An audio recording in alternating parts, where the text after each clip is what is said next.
বন্দ্যোপাধ্যায় সোজাসুজি সেনাদের আক্রমণ করছেন। তিনি বলছেন যে যদিও দুর্ভাগ্যক্রমে উনি আমার রাজ্যের মুখ্যমন্ত্রী, কিন্তু উনি যে কখন কি বলেন তার কোনো ঠিক ঠিকানা নেই। উনি কখন কয়েক কুইন্টাল বাচ্চা বলেন, নানা রকম ভুল বলাতে উনি সিদ্ধহস্ত। তা এক্ষেত্রেও বলে যে 200 সেনা পালিয়ে গেছে।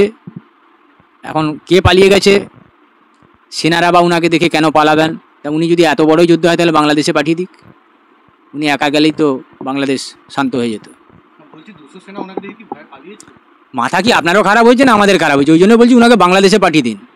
বাংলাদেশে যারা এখন অত্যাচারিত হচ্ছে তাদের হয়ে উনি গেলে বাকিরা পালিয়ে যাবে। উনার মতো লোকের ইন্ডিয়ার দরকার নেই, উনাকে বাংলাদেশে পাঠিয়ে দিন।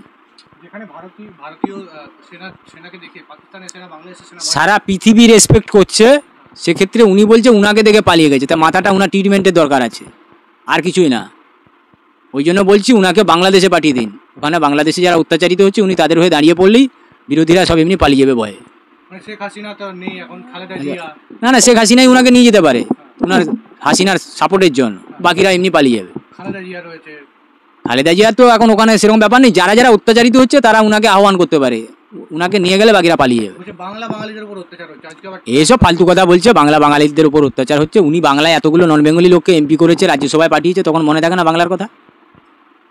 গোটা কলকাতায় বহু জায়গায় উনার মেয়র বলছে যে কিছুদিন পরে এটাতে উর্দু চালু হবে। 50% মানুষ উঠতে পারবে। হ্যাঁ, সেসব উনার মনে থাকে না? উনার ভোট এলেই উনি বলছেন এই আন্দোলন চলবে 26-এর ভোট পর্যন্ত। তার মানে 26-এ ভোট পেরিয়ে গেলে আন্দোলন সমস্যা মিটে যাবে। কথা যা বলে সেটারই তো মানে উনি জানেন না, কি বলছেন আর কখন কি বলছেন। উনি বলছেন এই আন্দোলনটা চলবে 26 সাল পর্যন্ত। কেন? তারপরে কি ভাষা সমস্যা মিটে যাবে? এসব তৈরি করা কারবার। যারা বাংলা থেকে বাঙালি প্রচুর আছে, যারা সারা ভারতবর্ষে বিভিন্ন রাজ্যে আছে, তাদের কারোর সমস্যা হচ্ছে না, উনার সমস্যা হচ্ছে। উনি এসব দেখিয়ে ভোট বৈতরণী পার হতে চাইছে, আর কিছুই না। যদি কলকাতা পুলিশ দেখলাম সেনার ট্রাক থামিয়ে দিচ্ছে। এর আগেও হয়েছে, সেনার সঙ্গে কলকাতা পুলিশের গণ্ডগোল হয়েছে। একটা যুক্তরাষ্ট্রীয় পরিকাঠামো কী করে চালাতে হয় সেটা এই রাজ্য সরকার জানে না বলে এই সংঘাতগুলো দেখা দেয়, এছাড়া আর কিছুই না। আপনি দেখবেন এর আগেও কেন্দ্রীয় সরকার যখন কোনো আধিকারিককে ডেকে পাঠাচ্ছে উনি বলছে আমি যেতে দেবো না, দিয়ে 2-4 দিন নাটক করে তারপরে শেষবেলায় ঠিক সে গিয়ে সুরসুর করে হাজির হয়ে যায়। আমরা বিগত দিনে দেখেছি তো একাধিক। তারপরে শেষমেশ চাকরি ছেড়ে দিয়ে পালিয়ে আসতে বাধ্য হয়েছে, এসে রাজ্য সরকারের অ্যাডভাইসারি কমিটিতে আছে। এ তো আমাদের সবারই জানা।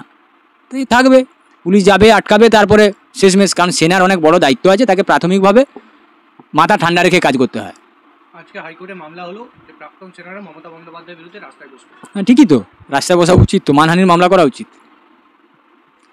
এর আগে পুলিশের পরিবারের লোকজন যদি রাস্তায় নামতে পারে, এটা তো উনি দেখিয়েছেন। এই রাস্তা পুলিশকে অসম্মান করেছে বলে পুলিশের পরিবারের লোকজনকে রাস্তায় নামিয়েছিল তো, তাই তো রাস্তা পথপ্রদর্শক তো উনি। তাহলে উনি যদি কাউকে অসম্মান করেন, সেনাকর্মীদের পরিবারের তো রাস্তায় নামা উচিত। শুধু প্রাক্তনরা কেন নামবে? বর্তমান যারা সেনাকর্মী আছে তাদের পরিবারের নামা উচিত, যে উনি তাদেরকে অসম্মান করেছেন। একটা বিষয় উঠে আসছে যে মমতা বন্দ্যোপাধ্যায় এখন থেকে কি প্রস্তুত থাকতে বলছেন যে যদি পরবর্তীকালে রাষ্ট্রপতি শাসন হয়, ভোট করানো যদি দরকার হয়, তখন তৃণমূল কর্মীরা যাতে না ভয় পায় তার জন্য সেনা পালিয়ে গেছে, এই করছে ওই করছে বলছে। এসব কিছুই না, বাজার গরম করার জন্য বলছে। রাষ্ট্রপতি শাসন জারি হবে না, আপনি নিশ্চিন্তে থাকুন, ও আশায় কোনো লাভ হবে না। আর রাষ্ট্রপতি শাসনও জারি হবে না, ভোট যেমন হয় তেমনই হবে। উনি এটাকে বাজার গরম করে কিছু লোক যারা বোঝে না সোজে না, আইন কানুন জানে না, তাদের উদ্দেশ্যে উনি বাজারটা গরম করে ভোট বৈতরণীটা পেরোতে চাইছেন।